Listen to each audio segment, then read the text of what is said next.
Spontaneous applause. She's just got married.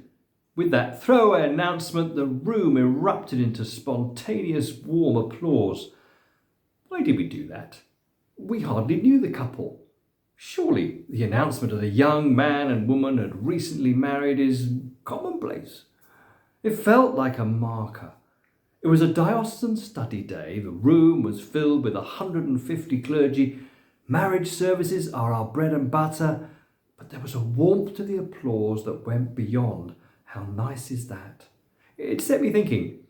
We applauded warmly and spontaneously because, in our heart of hearts, we were delighted that a young man and woman had determined to declare their love for each other, not with a common address of moving in together, but with a solemn, public and lifelong covenant before God and before witnesses. Moreover, perhaps we warmly and spontaneously applauded because this young couple was stepping out in faith to fulfill God's plan for humanity, Genesis chapter 1, verse 24. That's why a man leaves his father and mother and is united to his wife and they become one flesh. That young couple were being drawn together into a creative relationship reflecting the image of our Creator God with all humanity, Genesis chapter 1, verse 27. God created mankind in his own image. In the image of God, he created them, male and female. He created them.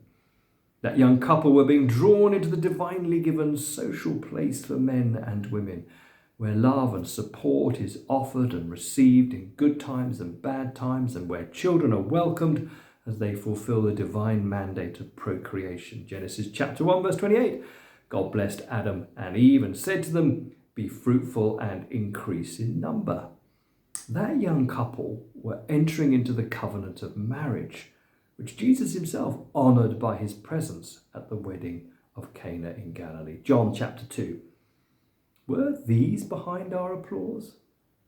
Marriage isn't so usual among young people these days.